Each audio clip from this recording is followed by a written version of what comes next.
अस्सलामुअलैकुम। हाँ दोस्तों, पूरी दुनिया इस वक्त तरक्की की तरफ गामज़न है, लेकिन हमारी जो कौम है बर सग़ीर की, जो कि जिसमें इंडिया, बांग्लादेश और पाकिस्तान, वो आज भी किस्से कहानियों पर ही कायम है और हर किसी की मनगढ़ंत किस्से कहानियाँ वो सुनकर आगे उसको फॉरवर्ड करते हैं और उसको हकीकत समझते हैं। इसमें सबसे बड़ा जो किरदार है वो हमारे मजहबी पेशवाओं का, हमारे बहुत सारे उलमा इकराम का किरदार है, जो कि मनगढ़ंत कहानियाँ सुनाते हैं और उसका नतीजा फिर ऐसा निकलता है कि आम आवाम भी इन किस्से कहानियों पर ऐसा ईमान लाती है कि उसको रिसर्च की जो है वो तलाश ख़त्म हो जाती है, वो हकीकत को परखने की कोशिश ही नहीं करती। हालांकि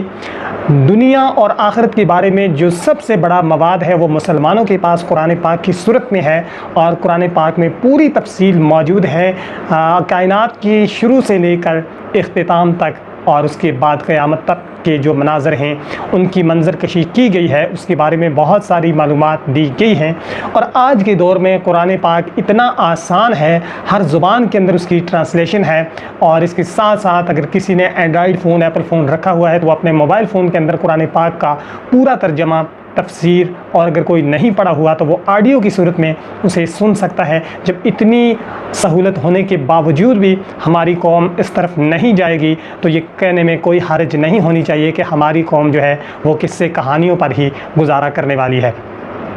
एक गोरख जो कि कब्रिस्तान का गोरख है, उसने एक वाक़या बयान किया है और वो इंटरव्यू दे रहा है उर्दू पॉइंट के एक सहाफ़ी को, और उर्दू पॉइंट जिसके मिलियन में जो है वो सब्सक्राइबर हैं, तो वो अपने चैनल पर उस वाक़े को अपलोड करता है और उसको 1.8 मिलियन लोग आज तक देख चुके हैं, यानी कि 2 मिलियन के करीब 18 लाख प्लस अफराद अब तक उसे देख चुके हैं। आप इससे अंदाज़ा लगा सकते हैं कि हमारी कौम किस तरह से इन कहानियों पर यकीन रखती है और किस तरह से इन कहानियों को वो पसंद करती है। सबसे पहले उसने तो बहुत कुछ सुनाया, लेकिन मैं उसमें से एक पॉइंट और एक वाक़या आपके सामने रखूँगा और मज़ीद बात उसके बाद करते हैं। एक छोटा सा वाक्य हमारे वर्कल जो काम करने वाला था ना, उसके साथ पेश आया, जो मैं उनकी बकौल से बताने जा रहा हूँ, समझो कि नहीं। आदमी जो काम करने वाला था ना, उसने धोती और सलूका पहना हुआ था और एक मजत आई, उसकी तकरीबन उम्र 120 साल की थी, अम्मा जान की। उसके कब्र खोदी गई, कब्र खोद के उसको रात को 1-1:15 बजे के करीब उसे दफन किया गया। जब उसको दफन किया गया ना, तो काम की हरकत से उसके पैसे जो थे ना, वो काम के करते करते ना उसके अंदर गिर गए। तो उसने गड़े लगा कर ना बंद करके, पता ना चला पैसे गिर गए मेरे, गड़े लगा कर उसने कब्र पूरी बंद करके कि ना फाते खाने की थे, अपने डेरे पर आ गया। जब डेरे पर आके वापस अपने पैसे मजदूरी गिनी गई तो उसको देखता कि मेरे पैसे में से 1 रुपया कम है, ये कहाँ गिर गया है। उसे याद आया कि वो काम करते करते ना मेरा रुपया उस कब्र के अंदर गिर गया, लिहाजा मैं अभी निकाल लेता हूँ। वो फौरन गया उस कब्र के ऊपर, घोड़ों वाली कब्र थी, उन्होंने दूसरा कब्र गड़ा निकाला, उसके कब्र खोद के जिसले अंदर चाती मारी तो देखा कि वो माँ जी अंदर बिल्कुल सही सलामत बैठे हैं, अंदर रोशनी है, खुशबू आ रही है और कुरान जी खोल पे है। तो माँ जी ने वो 1 रुपया हाथ ही पड़ के कहना, बेटा तू बड़ी मेहनत की है, ए तेरी मेहनत का 1 रुपया तू अपना वापस ले लै, तो ए कब्र की मेरी उस तरह बंद कर दे जिस तरह तो की है। लेकिन ए एक सेब है मैं हुने हुने आया, ए एक तू ले ला सेब, तो एक मैं सेब ले लै। उस आदमी ने 1 सेब फड़ के सलूके च पा लिया, तो अपना रुपया पा के सलूके पा के कड़ा ला के बंद करके ना ओले कब्र में पूरा उसी शक्ल च बंद कर दिया गया। वो अपने डेरे ते आ गया। तो सेब किराना कहना मैं हुने खा लवा, सुबह किसी ने खान नहीं देना, लिहाजा सेब खा ला। वो जिसले सेब खा देना तो सारा जिसम का जरा जायका से कि नहीं जबाब था, वो सारे का सारा सेब जैसा हो गया।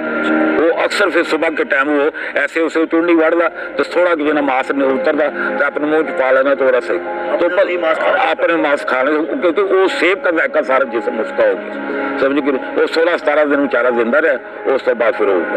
अल्लाह को प्यारा हो गया। आप खाते। जी हाँ, तो दोस्तों आपने ये वाक़या सुना जिसमें ये कह रहा है कि एक बूढ़ी औरत की मैयत को लाया गया, रात को उसको दफन किया गया, तो एक जो गोरख दफन करने वाला था उसका 1 रुपया उस कब्र के अंदर गिर गया और जब वो घर गया उसके बाद उसे याद आया कि शायद वहाँ पर गिरे। शक व शुबे की बना पर जब वो वहाँ पहुँचा, उसने कब्र का तख्ता उठाया तो सामने क्या देखता है कि नीचे जो वो मैयत थी, वो औरत थी, वो बैठी हुई है और उसने 1 रुपया नीचे से उठाकर उसे दिया कि ये तेरी बड़ी मेहनत थी, उसका ये नतीजा है। और उस औरत के पास 2 सैब थे जो कि अभी अभी जन्नत से आए थे, तो उसको दे दिए, और जिसमें से एक औरत ने वो जो सेब का दाना था वो उस शख्स को दिया, और वो शख्स वहाँ से कब्र को बंद करके वो वापस चला गया घर जाकर। घर जाने से पहले उसने कहा कि ये सेब कोई और ना खा ले, तो उसने खुद ही वो खा लिया, और उसके बाद ऐसा हुआ कि उसका पूरा जिस्म जो है वो सेब के जायके में बदल गया, और बाद में वो अपने जिस्म को खाते खाते कुछ दिनों के बाद वो मर गया।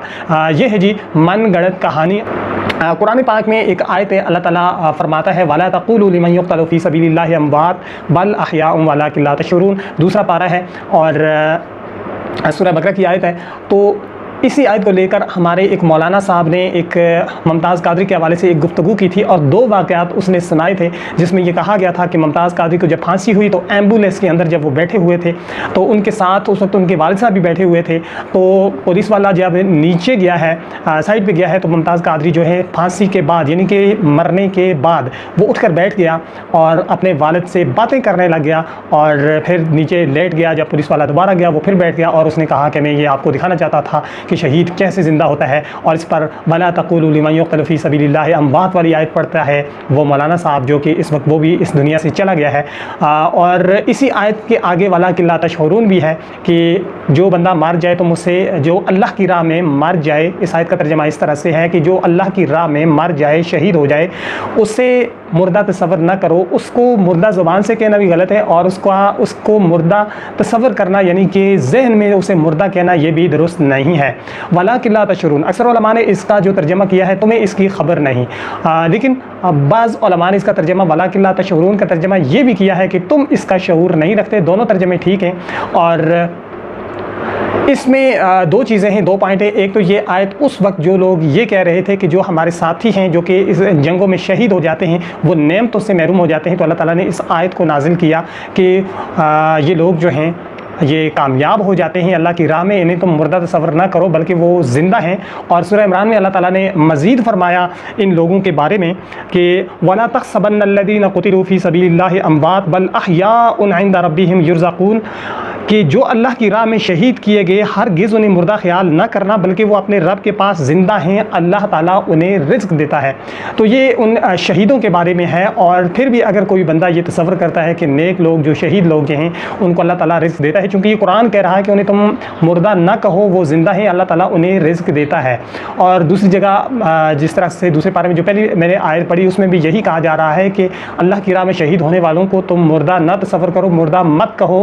तो वो ज़िंदा है, तुम इसका शऊर नहीं रखते। तो इन तमाम तर चीज़ों को लेकर हम इस दुनिया वाली ज़िंदगी इनके साथ हम उन्हें कंपेयर किसी भी सूरत नहीं कर सकते, क्योंकि वो बरज़खी ज़िंदगी है। और बरज़खी ज़िंदगी क्या होती है कि दुनिया और आखिरत के दरमियान का जो ये जो दौर है यानी कि मरने से लेकर क़यामत तक का जो दौर है इसे बरज़ख कहा जाता है। और इसमें जो कुछ होता है वो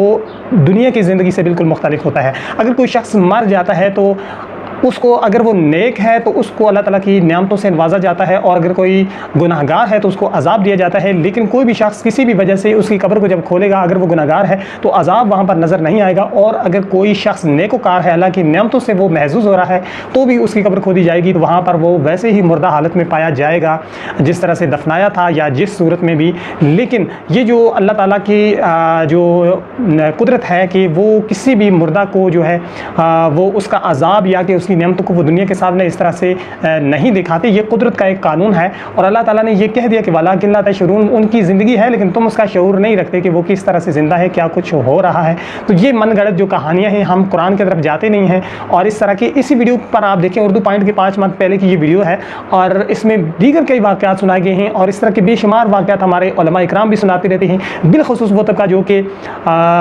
मज़ार परस्ती और कब्र परस्ती वाला जो तबका है वो बहुत ज़्यादा इस तरह की कहानियाँ और किस्से सुनाता रहता है जो कि कुरान और हदीस के बिल्कुल ही ख़िलाफ़ हैं। ये छोटी छोटी बातें जो हैं वो आम बंदा भी अगर कुरान पाक को तर्जमे से पढ़ने की कोशिश करे, थोड़ा थोड़ा भी आप पढ़ें तो बहुत सारी चीज़ें आपकी समझ में आ सकती हैं। और सबसे बड़ा मसला ये होता है कि हमारे जो फ़िरका परस्त जो लोग होते हैं वो दूसरे मसलक को सुनना गवारा नहीं करते। आप तमाम मकातब फ़िक्र के उलमा को सुने तो आपकी समझ में ये बातें आ सकती हैं कि कौन सा फ़िरका जो है वो किस तरफ जा रहा है और कौन सी गलती कहाँ पर की जा रही है। तो इस तरह की जो मनगढ़ंत वाक़यात और मनगढ़ंत जो कहानियाँ हैं उनको एक तरफ रखकर अगर हम कुरान और सुन्नत पर अमल करें, कुरान की आयतों को हम मानना शुरू कर लें, कुरान की आयतों को समझना शुरू कर लें, तो यकीनन दुनिया के अंदर हम भी तरक्की कर सकते हैं। बसूरत दीगर हम इसी तरह के किस्से कहानियों के पीछे पड़े रहेंगे, इसी तरह के किस्से लोग हमें सुनाते रहेंगे और हम उन पर ही वाह वाह करते रहेंगे। कितनी अजीब मंतक है कि उसने सेब खाया और उसका जायका जो है वो वहाँ पर बदल गया, वो पूरा बंदा सेब बन गया, फिर अपना वो सेब का गोश्त खाते खाते वो खुद ही उसने खुद को मार दिया। तो अजीब मंतक है और इस पर हैरत की बात यह है कि इतने बड़े मिलियन व्यूवर्स रखने वाला, मिलियन सब्सक्राइबर रखने वाले चैनल ने इस इंटरव्यू को अपने चैनल पर अपलोड किया और फिर देखने वालों ने भी कमाल महारत से उसको देखा। और ये हमारी जो मजमूई सोच है, तो ये एक अलमिया भी है कि हम किस तरफ जा रहे हैं। पूरी दुनिया जो है वो इस वक्त तरक्की कर रही है और जो कफ़ार हैं वो इस वक्त कुरान से फ़ायदा उठा रहे हैं, कुरान की जो चीज़ें हैं उस पर रिसर्च करके वो बहुत सारी मालूमात हासिल कर रहे हैं। लेकिन हम आज भी बाबों के पीछे, आज भी कब्र परस्तों के पीछे लगे हुए हैं और मनगढ़ंत जो वाक़यात हैं उनके पीछे चल रहे हैं। अगर ऐसा ही हुआ तो हमारी आखिरत तबाह होनी ही है, दुनिया में भी हमारा जो है वो परेशान हाल कोई नहीं होगा।